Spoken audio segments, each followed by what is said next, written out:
Bloomberg Audio Studios. Podcasts, radio, news.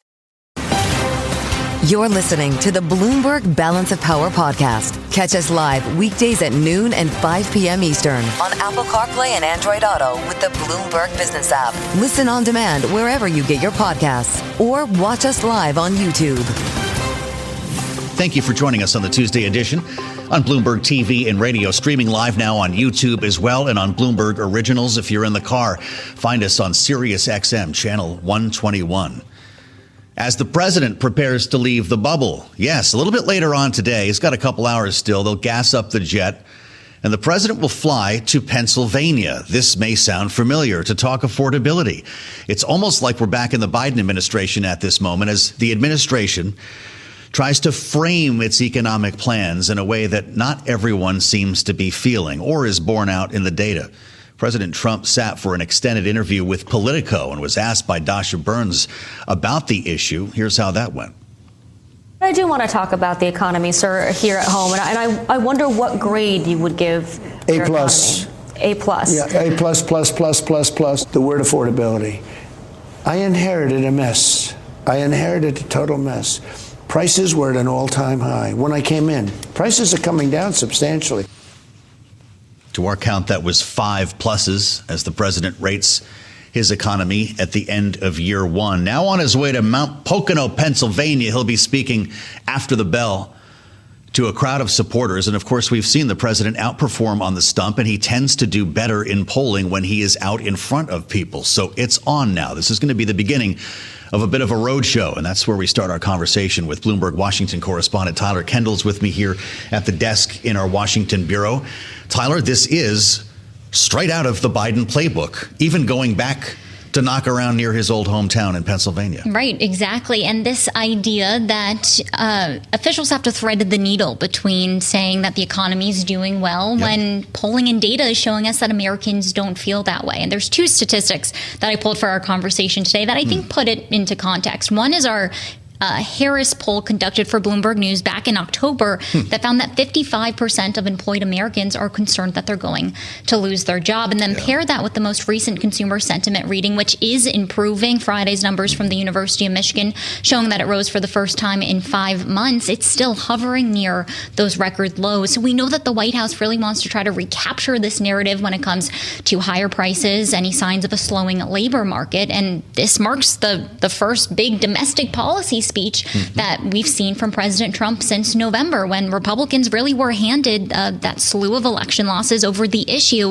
of affordability, which is now front and center of these conversations. And it's an issue that the president likes to call a Democrat con job or a Democrat hoax. Even the term affordability, he says, is something that was invented by Democratic operatives. So are you hearing anything from the White House on the contents of this speech and what type of rhetoric we're going to hear tonight? So we did get sort of a preview from the White House press secretary, Caroline Leavitt, in an interview earlier today. And we're really expecting President Trump to actually tout some of the more recent policies. I mean, we've spoken so many times on this program about all of the different policies we've seen come out in really just the past few weeks, right? Over the weekend, President Trump signing that executive order directing the Department of Justice and Federal Trade Commission to look into alleged price gouging and unfair trade practices, also reminiscent of the last administration in a bid to try to bring down grocery prices, look into the food supply chain.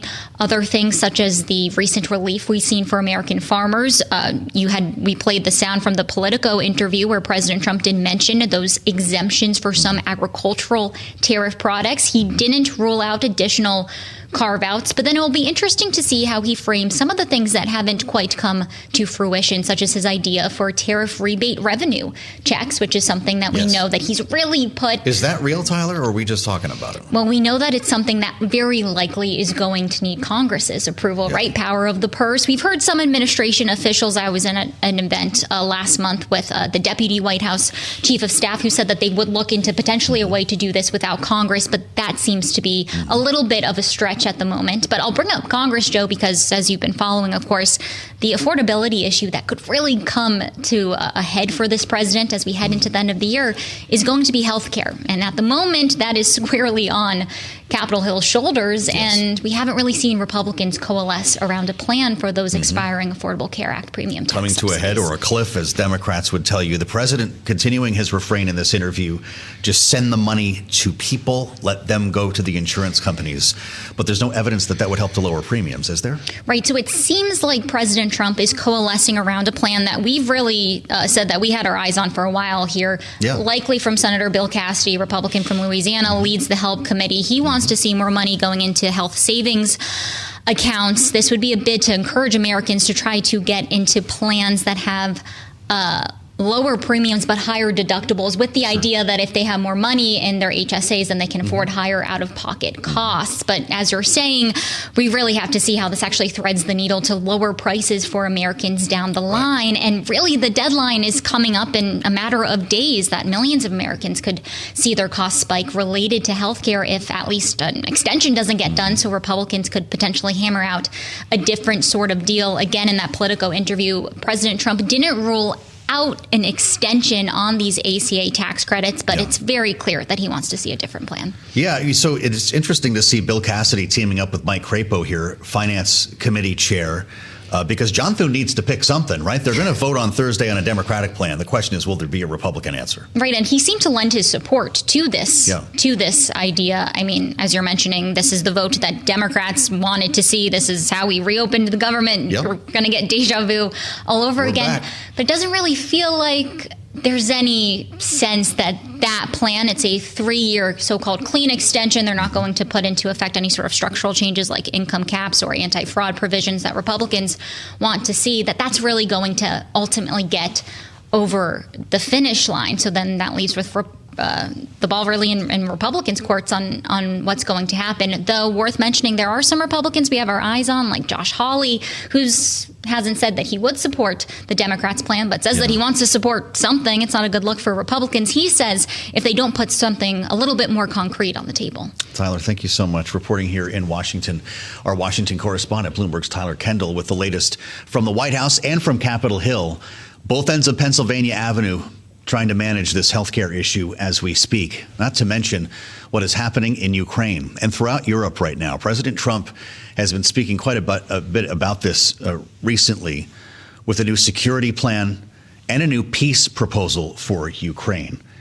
We find the headline on the terminal before we spend some time with the foreign minister of Slovenia. Trump gives Zelensky days to respond to a peace proposal. This is the plan that has been hashed out with Steve Witkoff, Jared Kushner, and to a lesser extent, the Secretary of State Marco Rubio over the past couple of weeks. Trump's envoys, according to the Financial Times, have given Zelensky only days to respond to a proposed peace deal. The president saying just on Sunday evening at the Kennedy Center that he was disappointed President Zelensky hadn't even read the proposal yet, because there are great concerns that this proposal favors Russia and would force Ukraine to give up part of its sovereign territory.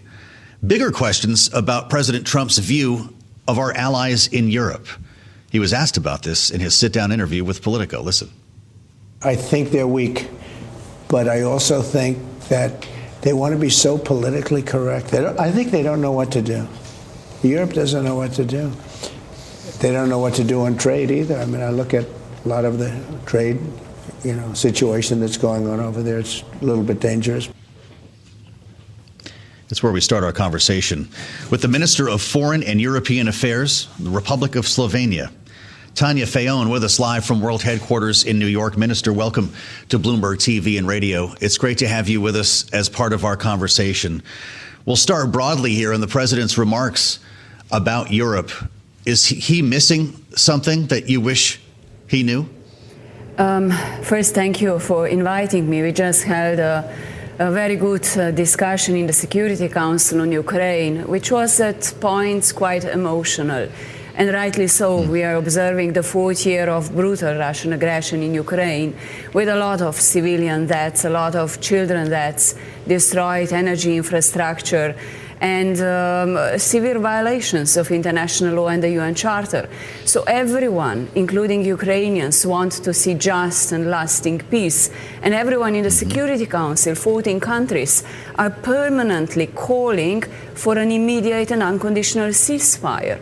So I think it is very clear That is Russia. We want to see peace, and we want to see just and lasting peace. That means that the peace is also acceptable for Ukraine. Yeah. Well, we should note, and I appreciate your answer, that Slovenia currently holds the presidency at the UN Security Council. So your views are important here.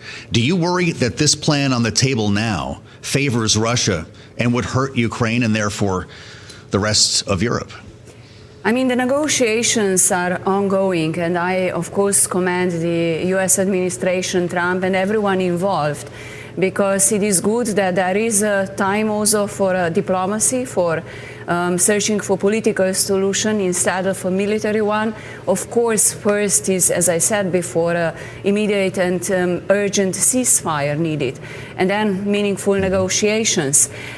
Ukraine has to be at the table. Europe has to be at the table. We are discussing about strong security guarantees for the countries. That something like similar wouldn't happen again in the future. And it's also about accountability. It is a brutal war that is ongoing. We see really horrible acts. I was traveling myself not long ago in Ukraine, in several parts of the country. When you see young people, children being amputated without legs, without arms, I mean, these are wars victims. So we do have to all do more, and I encourage the diplomacy to work, and I encourage all sides to be equally engaged, especially Ukraine, because Ukraine is deciding about its own future. We speak about territorial sovereignty and integrity. No one by force can change the internationally recognized borders. You know, when you consider the idea of this peace plan being accepted within days, the FT is reporting that that timeline is keying off President Trump's hope to have a peace deal in place, a deal agreed to by Christmas. Minister, is that possible?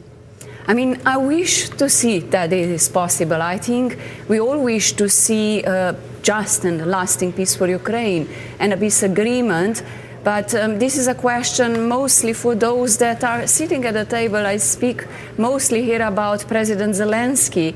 He's speaking about the state and about the future of his state. That's why I say it's very important that everyone is at the table, that the dialogue is ongoing, but still, as long as there are bombings every day, I don't see it's a good way to find meaningful negotiations. So yes, I do commend the efforts of Trump and administration, because we start talking, and Europeans, but it is clear how these talks should be conducted, meaningful way and based on an international law and a UN Charter. Minister Fayon, President Trump sat for an extended interview with Politico and was asked about these negotiations. I'd like you to hear what he said, and we'll have you respond. Listen. Which country right now is in the stronger negotiating position? Well, there can be no question about it. It's Russia. It's a much bigger country. Zelensky rejects this deal. Yeah. Is there a timeline? Is there a point at which you say, okay? Well, he's going to have to get on the ball and start accepting things. You know, when you're losing, because you're losing. Do you think Ukraine has lost this war? Well, they've lost territory long before I got here. They lost a whole strip of seafront, big seafront. Minister Fayon, I'll ask you the same question. Do you believe Ukraine is losing this war? I think Ukraine has high moral, and it's quite an inspiration to see people fighting for their own territory and the country. As I said before, no one, and I will repeat it, no one can by force simply take your land away. We had our own history in former Yugoslavia, and that is why I say it's all about territorial sovereignty and integrity.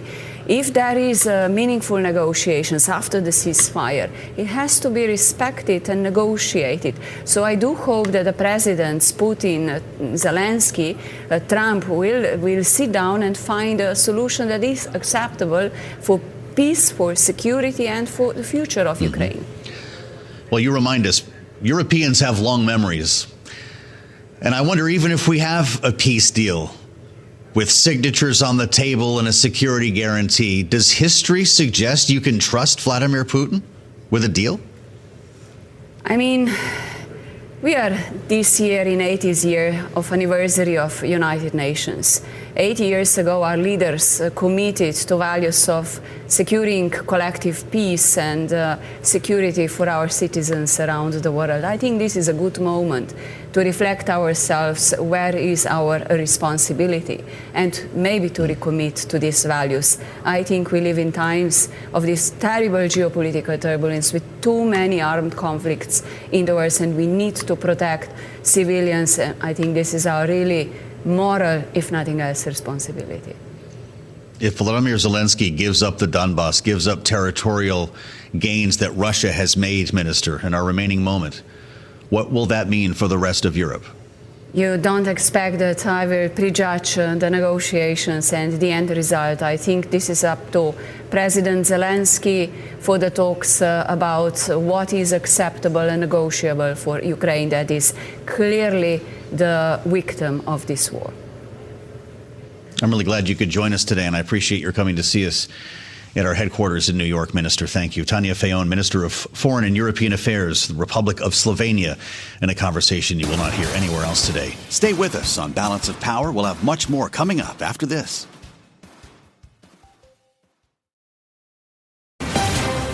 You're listening to the Bloomberg Balance of Power podcast. Catch us live weekdays at noon and 5 p.m. Eastern on Apple CarPlay and Android Auto with the Bloomberg Business app. Listen on demand wherever you get your podcasts or watch us live on YouTube. All these stories converge eventually, particularly in the conversation we're about to have with Steve Ellis at Taxpayers for Common Sense. I'm assuming that Steve's head exploded when he heard the president talking at the cabinet meeting a couple of days back. Remember, this was a couple of hours long conversation, and we went through a lot of topics, and everyone was really focused that day on what we all now call the double tap strike on the Venezuelan boat, September 2nd. That was the talker, right? Pete Hegseth sitting right next to President Trump. But as I say, a lot of different things were said over the course of 2 hours, some of them striking, including this idea. And the president's gone here before. Imagine if the whole country was Florida. I stole that from Cece in New York. A world with no income tax, in America with no income tax, thanks to proceeds from the tariffs. Here's Donald Trump in the cabinet room. Listen. So we're going to be making a dividend to the people. And additionally, we're going to be able to reduce debt. And as time goes by over the next 2, 3, 4 years, those numbers are going to go up. And I believe that at some point in the not too distant future, you won't even have income tax to pay, because the money we're taking in is so great, it's so enormous, that you're not going to have income tax to pay. Wow. So Steve Ellis can retire. You know, he founded Taxpayers for Common Sense many years ago. He's still the president, still on the job every day in Washington. And I don't know, Steve, welcome back to Bloomberg. He says 2, 3, 4 years. Imagine a world with no income tax. Is that what you're preparing for? Certainly not, Joe. I mean, there's no remote possibility that we could raise enough tariff revenue without totally crashing the economy to get to the $2.66 trillion that the income tax raised in 2025. That's a good number. Okay, a little perspective from Steve. $2.66 trillion. It's unclear how much money has been gathered from tariffs. Steve, we can get abstract on this real quick because the question is still being asked, who pays tariffs? And I realize that might be a bit of a moving target. But as more retailers and more manufacturers suggest that they're going to have to start passing along tariffs in the next couple of months, in the next year, aren't we already taxing the consumer? Or are we just moving the tax in that world? Well, absolutely. So Joe, so far this year, we raised $230 billion in tariffs. So a far cry from that $2.6 trillion I was just talking about. And certainly Costco, who is trying to sue to get the tariff revenue back, certainly thinks that it's costing them and their consumers. Okay. So this doesn't sound like 2, 3, 4 years be enough time or ever for that matter. When you consider the impact of tariffs, Steve, and people must ask you about this at every cocktail party in Washington. There are A lot of holiday parties going on right now. Who is paying the tariffs? The administration would tell you that it's mainly the exporting countries and to a lesser extent, the importers who are swallowing some of this cost and then maybe a smaller share going to consumers. Do you have a breakdown on that? There isn't really a breakdown because it's every importer making their own decisions. But at some point, it's got to give because they have to make a profit or they're going to stop importing that particular good. And those prices are going to go up for consumers. And so certainly it gets passed along and it is effectively a tax on all our consumers. And it's a very inefficient tax as well. And so this is something where if you could actually really raise tariffs to the level that President Trump is talking about to eliminate the federal income tax, it would be far beyond what we saw in the 1930s, and it would crash the economy. So enter the idea of a farmer bailout. You can't really talk about tariffs without mentioning this. $12 billion. President put pen to paper yesterday on this in the form of an EO. The farmers, according to the analysts at Bloomberg Intelligence, say they want trade, not aid. What do you think? Certainly, they're in the business to grow products. They don't want to just get handouts of cash. And so they want to be able to export these commodities, the soybeans, the cotton, these particular commodities. And they're being a major export market was China, who, guess what? We slapped with a whole bunch of tariffs and then they reciprocal tariffs on us. And so it's not just hurting China, it's hurting our farmers. Plus, China's going to Brazil to buy these soybeans. So essentially, they're managing this much better. And so then we're trying to dole out cash. And we saw this exact same movie before, Joe. We saw it in the first Trump administration where they doled out cash from the Secretary of Agriculture's slush fund. It sounds to me like more will be needed. Do you see another bailout like this next year? Well, unfortunately, Joe, we've seen a series of agriculture bailouts over time, and certainly we seem to hand out money, hand over fist to agriculture and agriculture businesses and through crop insurance and a whole variety of sort of safety net programs. But this is a self-inflicted wound. This is something where the administration's policies are harming farmers, and to try to assuage them, to try to keep them in his tent, they're just helicoptering cash over farmland. Wow. Steve, it's good to have you back. He's the president of Taxpayers for Common Sense. Steve Ellis with us live on Bloomberg as we add the voice of Republican strategist Ashley Davis, of course, partner at S3 Group and a regular presence in our conversation here every day on Balance of Power. Ashley, it's great to have you. What does Congress think about the farmer bailout? We talked to a lot of members last evening, for instance, from Kansas with a lot of constituents who are counting on this. Is $12 billion enough? And does Congress like the fact that we're helicoptering this money, as Steve Ellis just put it?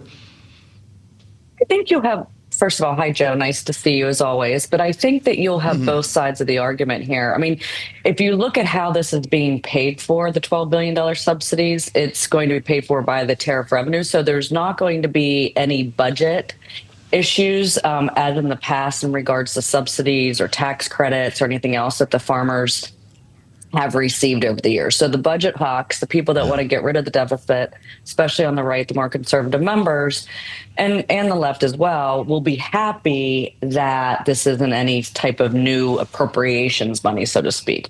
But just as your last guest said, as Steve said, is these subsidies have been happening, or the bailouts have been happening in different forms to the farmers as long as I've been in Washington, which is almost 25 years.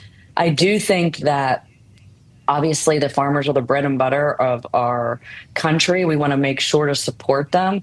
But I don't think that adding them to the year-over-year budgets are the way to do it as well. I actually personally like that this comes from tariff money.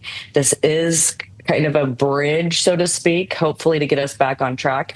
But I don't know if I do agree that this is just because of the tariffs that this is happening, because, for again, 20, 25 years that I've been here, there's always been issues around the different funding that our farmers need. So there's a bigger problem than just our tariffs. Sure enough. I mean, it has a lot to do with China and soybeans and uncertainty when it comes to imports, right? But you're suggesting it goes deeper than that. Well, yeah, but I mean, yes. I mean, obviously, times have changed. I mean, a lot of our country was built on the farming industry. A lot of our exports were the farming industry, exactly. Not just China, but other places throughout the world. It's just, I mean, it's just the natural times of change that have changed the industry. However, I don't think there's anybody on the Republican side and the Democrat side, no matter if it's Biden or President Trump, would ever want our farmers to go under. So I think that everyone does do their best way of supporting them. I mean, talk to Chuck Grassley, obviously, every day. Talk to the Kansas senators. That is the number one issue for them. And even in Kentucky or Virginia in regards to tobacco, I mean, there's all types of farmers, not just food. So, but we either have to support them through subsidies. We need to support them through one-time payments, but it can't continue to eat at our bottom line of the deficit, in my opinion. Yeah, Jerry Moran from Kansas was with us just last evening talking about it. If you're with us on YouTube, just a reminder, Cece's got the best farm footage in the business. Big vote Thursday. Ashley, I've been dying to ask you about this because nobody's closer tied to the Senate than you. What are you hearing? There's going to be a Democratic health care proposal that gets a vote. Do we know what it will include? Have we settled on something? And will Republicans have an answer? Because I know there are about 45 plans that they're looking at right now. Well, I was just going to say, if I knew, I would probably have a lot of money right now. But I do think, there's a big lunch happening shortly with Senate Republicans to try to decide a path forward. I don't think that there's not going to be an alternative from the Republicans that will be presented to the 3-year extension that the Democrats will get a vote on Thursday. It's obviously Republicans are not going to support that. I don't think anyone's going to be surprised about that. But we have all different. We have a new bill with the Cassidy bill that was coming out today, and Crapo. So those are 2 committee chairs that have jurisdiction. We have the Marino-Collins bill that also has different. So I'm assuming it's going to be some combination, or. Well, let's just put that aside. We also have the House that has like Brian Fitzpatrick, the moderate bills that are trying to, I mean, people are trying very hard to come to some solution. The issue, I'm not a big believer that this needs to happen by the end of the year. I think the deadline's more January 30th. But I think Republicans, at least in the Senate this week, need to show something, and getting around one answer is going to be very difficult over the next 48 hours. Yeah. Well, you remember the talking points. We're going to get into this with our panel coming up around the government shutdown. Speaker Johnson, pretty much every Republican said, no, you're conflating 2 unrelated issues. Funding is a now issue. Healthcare is something we get to figure out at the end of the year. Democrats said, no, this is Capitol Hill, and we'll never get it done unless we start now. Ashley, were Democrats right? All of these deadlines are a little bit fungible, as you know. I mean, I think that obviously the subsidiaries expire at the end of the year, but I do really think that we can backtrack in regards to paying for some of them probably through the first quarter of next year. The problem is you need a cliff, is exactly what Democrats are saying. But we meaning Republicans, were never going to move off of the shutdown connection to the subsidies. It just wasn't something that politically was going to work. But there is going to be something significant that has to happen in the next 3 months. All right. You got it from Ashley Davis. It's great to see Ashley. She'll be back on the late edition of Balance of Power, partner at S3 Group, Republican strategist. Great to see you. Stay with us on Balance of Power. We'll have much more coming up after this. You're listening to the Bloomberg Balance of Power podcast. Catch us live weekdays at noon and 5 p.m. Eastern on Apple CarPlay and Android Auto with the Bloomberg Business app. You can also listen live on Amazon Alexa from our flagship New York station. Just say, Alexa, play Bloomberg 1130. Big questions about what's going to happen as we make our way through the week, but we're actually asking questions about what will happen later today, even as the president leaves the White House for Pennsylvania. And this will likely sound familiar if you watched Joe Biden go through the affordability crisis and the heights of inflation in the last administration. It was typically Pennsylvania where he would travel, if not to Scranton itself in his hometown, to get down to kitchen table issues and talk about, yes, affordability.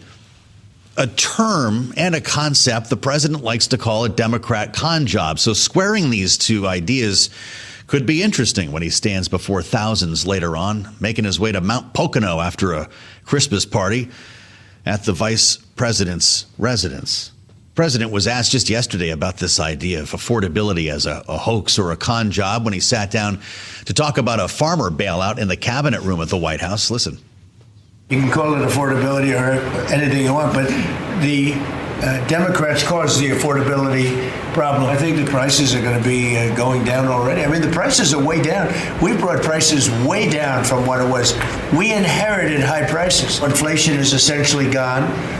We have it normalized, and it'll go down even a little bit further. But of course, the data we talk about on the regular, at least when the government is open, would not confirm that prices are down. In fact, flat in some cases and even higher in others. The president likes to reach toward gas prices, which have been trending lower, and some of the deals that he's made when it comes, for instance, to pharmaceutical prices. But people haven't felt those yet. And we could be in a world where healthcare premiums are about to skyrocket, at least if something isn't solved on Capitol Hill. So let's assemble our political panel for more on affordability and how the president is going to approach this today. What is the strategy that could work that maybe Joe Biden did not enjoy? Rick Davis and Jeannie Shanzano, as you can see, are with us. Bloomberg Politics contributors. Rick is our Republican strategist partner at Stone Court Capital, and Jeannie is Democracy Visiting Fellow at the Harvard Kennedy School Ash Center. Great to have both of you with us. Rick, this is a tough order for President Trump. President Biden was never able to close this deal. What should be the approach today as he tells people that they may not be feeling what he is seeing? Well, Biden, who did oversee one of the largest inflation spikes in our nation's history, was running for re-election. We didn't realize that he wouldn't make it all the way, but that's right. At the time, he was trying to be empathetic. He was trying to show the kinder, gentler Joe, Uncle Joe side. Yeah, right. I feel your pain kind of approach. And that was a disaster because at the same time, he, too, was vaunting all the positive things his administration was doing to bring these prices down, and consumers weren't buying it, right? Nobody bought that line. Donald Trump is not running for re-election, so he has more options on the table. Okay. A little truth to power might be a good approach. A forecast for how we're going to deal with it methodically over the course of the next 2 years. But then that takes away his optionality, and Donald Trump loves optionality above everything else. He loves to be able to turn on a dime. What's working today, if it's not working, we'll try something else tomorrow. So honestly, he talks about this is a great economy. It's an A economy, A+++. And I think this is one strategist talking, that if he goes into this conversation in Pennsylvania and tries to convince people that they aren't feeling good enough because the economy's so great, that's going to backfire on him. How about just give me a minute, Jeannie? A little bit of honesty. You know, we've got a big plan. He likes to say, I inherited a mess. So give me a minute. Short-term pain, like he said, with the tariffs, long-term gain. Do people buy that? Well, that's what J.D. Vance has been trying to say. That's what Scott Bessent has been trying to say. They are following the directives coming out of the politics arm of the White House. But of course, they are much better at staying on message than Donald Trump, who famously does not want to listen to people who tell him that he's got to say, give us more time. The politics strategy folks are also telling him, stop blaming Joe Biden, start contrasting your plans with those of Democrats in Congress. He's not interested in that. So it's going to be very curious today to see how he threads this needle, because, of course, he wants to say what he said in that interview to Dasha Burns yesterday, which is that I get an A+++++. And of course, the problem for the president is we don't grade ourselves. It would be nice in life if we were grading ourselves, but that's not the way this works. Somebody else grades us. And in this case, it's the American voter. And, Rick's right. He's not running again, but you know who are? All of his Republican counterparts that are running in Congress. And if he loses this House in the midterm, he has a very long 2 years left on his term when the Democrats will be using oversight powers to investigate him. So he's got an awful lot at stake here, and he's got to get this messaging right today. You know, Jeannie's a professor at Iona University. I bet she's a hard grader. Remember the daily interviews? They're just grinding through these interviews with Jared Bernstein, Brian Deese, the Biden economic team. They talked about shrinkflation, right? They brought the meat packers into the White House to talk about gouging. They talked about supply chain. Will we hear specifics like that from this administration? Because it didn't work, obviously. Yeah, I don't think so. I mean, Donald Trump is the ultimate promoter, right? Mm-hmm. And you don't promote the negative. I mean, like, go to where he wakes up every morning and says, this is great. I mean, like, you know, and even though he does things like attack his allies and things like that, it's because other things are happening that are even better than having allies.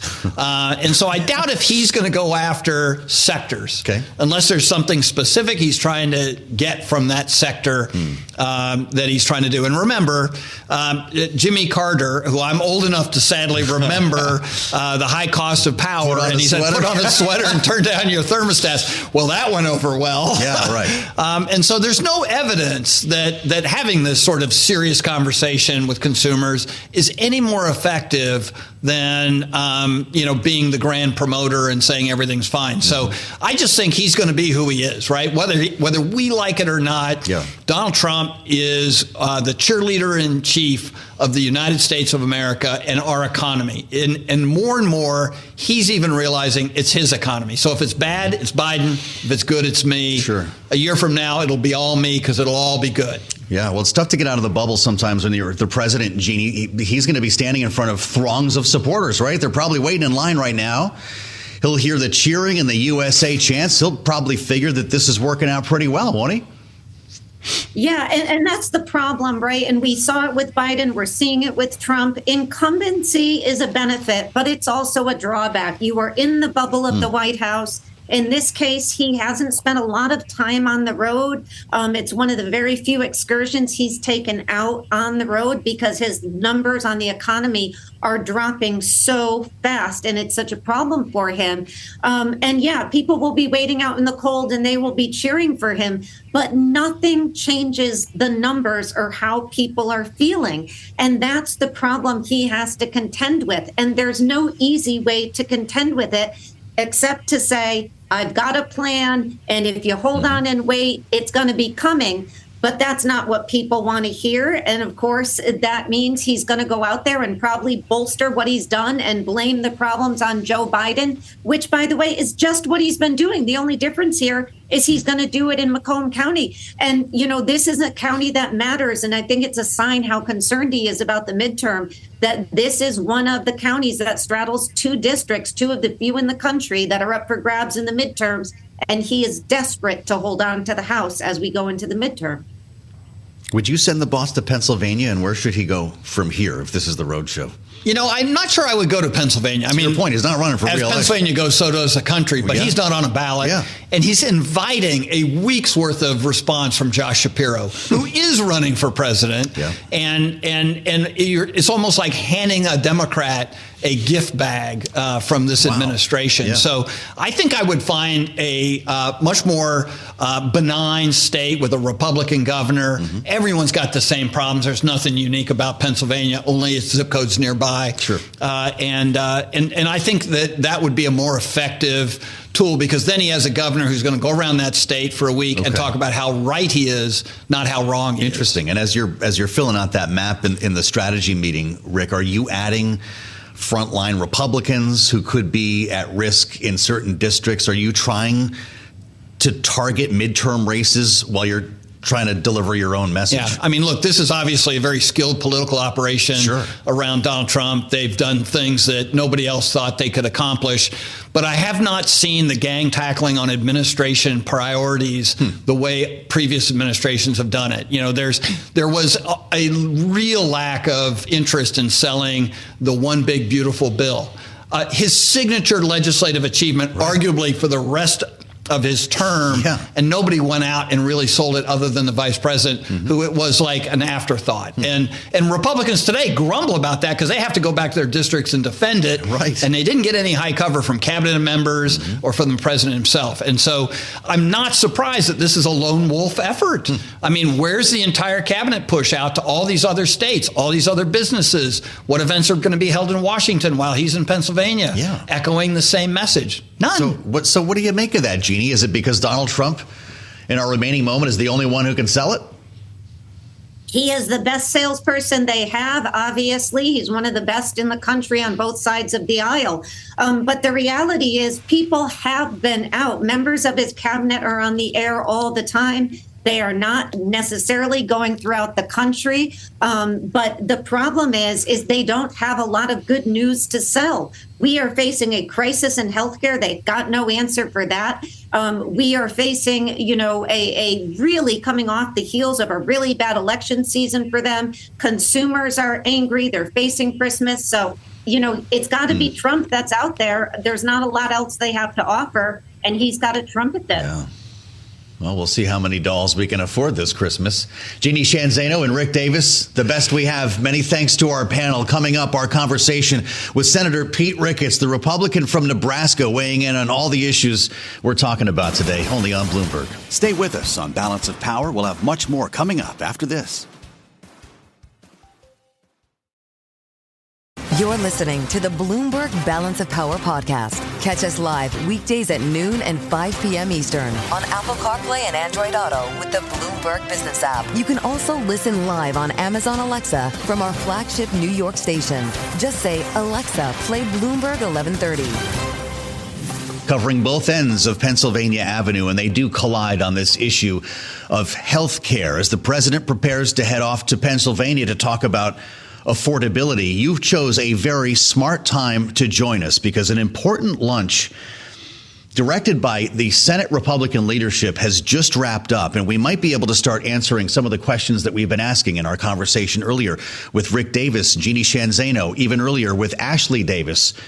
Republicans' answer to the Democratic proposal on health care reform. This came up last evening in Donald Trump's conversation on Politico. He held an extended interview in which the issue of extending the enhanced Obamacare subsidies came up. Dasha Burns asked him about this. Listen. Will you tell Congress to extend those Obamacare subsidies while you work out another deal? I don't know. I'm going to have to say, I'd like to get better health care. I'd like to have people buy their own health care, get much better health care. And what I want to do, very simple, I want to give the money to the people, not to the insurance companies. Just one of the ideas floated in this lunch meeting, I can only assume, on whether to hold a vote on a Republican-drafted alternative to whatever Democrats are going to put forth in the promised vote on Thursday. And what we understand is Democrats will seek a 3-year extension to these COVID-era subsidies. A man who was in the room, this is why I say you picked a real smart time to join us on Balance of Power, because a man who was in the room is with us now. Senator Pete Ricketts, Republican from Nebraska, live on Capitol Hill. Senator, it's great to see you. Are you any closer to answering these questions about what a Republican answer might look like? Thank you very much for having me on. And indeed, Republicans are going to put forward our own plan with regard to how we fix this broken system. Obamacare has been a disaster for the last nearly 20 years. It's failed to deliver on its promises. You can't keep your doctor. Prices just kept going up and up and up. And we know that there's solutions out there. I agree entirely with what the president was saying. Just give the money to the people and not to insurance companies. In fact, in the bill that we just passed earlier with regard to reconciliation, we changed it so we could put HSAs with bronze level plans to be able to give money directly to people as opposed to giving it to insurance companies. We know there's a variety of other things that will work as well, like allowing people to buy insurance across state lines, association healthcare plans, creating high-risk pools for people who've got pre-existing conditions to take care of them. So I think there's a number of things that we can do to be able to offer the American people that will actually help start bringing the cost down instead of this failed system that again, the Democrats very cynically, passed these, Biden Obamacare pandemic subsidies, these bonuses, and they're about to expire. But they were really meant to buck up a system that was failing. And so just throwing more money at a system, and to your point about Democrats just want to extend the same system that we already know is rife with fraud and corruption, that's wasting, millions and millions of dollars. This is not what we want for the American people. We want to try and find solutions. Well, it was noteworthy that Senate Majority Leader John Thune last night decided to back the plan put forth by Bill Cassidy and Mike Crapo, Senator. It doesn't sound like the caucus has arrived at a plan. Is that fair to say? Actually, I had to leave the lunch before to get to this interview, so I don't know what the final outcome was. But we were discussing, as you point out, this very idea of what we want to put forward. And I think that putting forward our ideas with regard to how we actually address health care, I know as coming from a Nebraska senator, I want to deliver for Nebraskans. We want to be able to show that we have got a plan that will help Nebraskans' health care costs actually go down, not continue to go up the way it has under Obamacare. I think most Nebraskans know that Obamacare has been a failure. So we as Republicans want to show, here are some of the ideas that can actually make a difference versus continuing to support the same old Democrat system that we know has failed and, frankly, is rife with corruption and fraud. I almost feel like I should apologize for pulling you out of that meeting, Senator. That's pretty important stuff. Do you have confidence that there will be a solution? We hear about what's going to happen with subsidies and premiums rising 2, 3, and 4-fold if we go over the so-called cliff. Will there be a solution before the end of the month? One of the things I think it's important to note is that when the Democrats put these Obamacare, COVID bonuses out, they took the caps off who could get them. So we're providing these to people at much higher income levels. What we really want to do is focus on helping people who are at the lower income levels with regard to that. I absolutely believe there's a solution out there. We do need Democrats' help on this, right? We need to get to 60 votes to be able to pass anything with regard to how we're going to reform health care. So I certainly encourage Democrats to look at how we can find common ground and solutions on bringing the health care costs down for people who we really need to be helping. And really, for those folks at the higher income levels, let's look for solutions that involve them actually maybe getting private health care or other solutions. But really, as a government, we should be trying to help the people who are at the lower income level. I want to ask you about chips and national security, Senator, with your position on the Foreign Relations Committee. You're up with an important bill here, and it's something that's very important to our listeners and our viewers on Bloomberg, having just spent 24 hours talking about NVIDIA potentially selling H200 chips to China. Of course, we'll see if China allows that to happen. But you've got a SAFE Act you're co-sponsoring with Chris Coons that would essentially codify the export controls, as I understand it, where they are now. It would cement them in place. Does your bill compete with this idea of selling H200s to China? So our bill, the Safe Chips Act, is designed to make sure that we don't sell our high-end AI chips to China. And I really think it just supplements what the administration is trying to do. It does give the Commerce Secretary the ability to adjust the standards 30 months down the road. If the administration gives licenses on the chips like the H200, it doesn't revoke any licenses the administration gives out, but it does really set a bar to slow down the number of chips that would be going to Communist China. We need to remember that Communist China only produced about 570,000 of these chips last year, compared to us and our allies producing like 20 million. They need us. We need to slow this down. We don't want a world where China is dominating AI. I know for my state and Nebraskans, I was as governor, the first governor to ban TikTok, for example, on our state devices. Nebraskans understand the risks that Communist China poses. We don't want a world where it's Communist China's authoritarian values dominating AI. We want to be able to be the ones that are setting that. And so we want to keep our competitive lead. And that's what our Safe Chip Act really is designed to do, is to be able to help America keep our AI chip lead.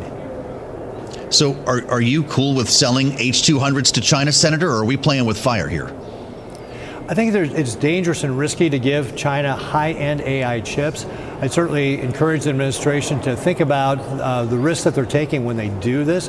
I don't know what the advisors are advising the president on this with regard to that, but I think there is a risk here that China in other industries has taken our technology, copied the intellectual property, and then kicked our companies out. They've done this in all these industries. And Xi Jinping specifically has said that he doesn't want to be dependent on the United States at all for any of these AI chips. And they've invested billions and billions of dollars in trying to get away from us. So we should really take him at his word and not help him actually get the technology and the know-how and the chips, frankly, for the compute power to be able to catch up with us in this AI race. It's important we continue to have a dominant position. And again, that's what our Safe Chips Act does, is really helps us as a country, delivers for us that national security. Have you heard from Jensen Huang about this? His whole message has been the only way to win the AI race is to get the entire world on the American stack. If that's the case, does the H200 represent that, or are you drawing the line, for instance, at the Blackwell chip? That's the one that China cannot get. Well, again, I think that we should slow down any high-end AI chips from going to communist China. And frankly, I think that just, again, I think that helps us actually supplement what we want to do with regard to dominating the AI tech stack with American technology outside of communist China. So remember, Xi Jinping, the dictator of communist China, wants to make sure that he's got his own chips and his own technology, and we should have a dominant lead on him, and that's actually how we will win the race in the rest of the world, to make sure they're using the AI stack with our technology, making sure they're using our AI models, using our applications. That's what we want. And so again, keeping that commanding lead will help us make sure that we've got the ability to deliver that American AI technology stack to the rest of the world. Yeah. Is the White House behind this, Senator? That would help a lot. I'm curious if you have the votes. If Donald Trump says go for it, that would help, wouldn't it? Well, Senator Coons and I just introduced this bill last week. As you can see, it's a bipartisan bill. We've got not only Senator Coons on it, but Senator Shaheen and Senator Kim from the Democrat side, Senator Cotton and Senator McCormick on my side. So we are just starting right now to socialize this idea with my colleagues. We're going to continue to work on how can we make sure we limit the number of AI chips, especially these high-end ones, right, that are going to communist China, so that we can continue to have our lead. So we're going to continue to work with our colleagues here. And of course, we'll work with our colleagues in the House and the White House as well to be able to get that done. Really interesting moment that we're in with regard to Ukraine, Senator. And I know that the NDAA, the National Defense Authorization Act, includes, I believe, $400 million to support efforts in Ukraine through intelligence, through military and so forth. Is that the way to end this war, is to continue supporting Ukraine? Dictator Putin is only going to end this war when he thinks he's losing it. And so we've got to get to the point where he believes he's got more to gain through a peace than continuing this war. That means we need to continue to support Ukraine to make sure they've got a strong battlefield defense. Intelligence is obviously part of how we can do that. We also need to make sure we're ramping up the sanctions on them, and frankly, helping drive down the price of oil, such as the administration and President Trump have done, really helps us do that. That helps keep us safer when we've got a dictator like Putin who believes that he's under more pressure. So we should continue to do that. And again, that's how we deliver national security for our country, is to make sure that we got dictators in check. And so making sure that Ukraine is successful in pushing back on Putin is one of the ways that we can help make our own country stronger. Well, in our remaining moment, Senator, do you support the peace plan that's being formulated? What you've heard about that so far? Do you think it rewards the man you just called Dictator Putin? Well, we all want to see the fighting in Ukraine stop. And what we need to do is make sure that we have Ukraine in a strong position to resist aggression in the future. So making sure that they've got the weapons they need, they've got the army they need to be able to defend themselves, that they've got the support from Europe, and that they've got appropriate security guarantees are all the things that we're going to need to have to get to a final peace agreement. We don't want to have something where Putin can just years later, or even just the next year, decide he's rebuilt enough to attack Ukraine again. So it's got to be something that actually has Ukraine in a strong position to be able to resist aggression in the future, because frankly, again, Putin's a dictator. He's going to continue to come after Ukraine.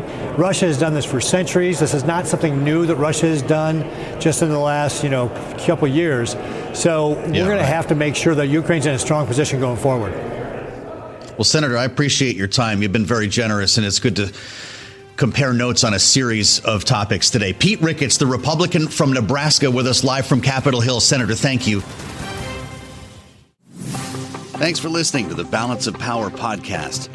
Make sure to subscribe if you haven't already at Apple, Spotify, or wherever you get your podcasts.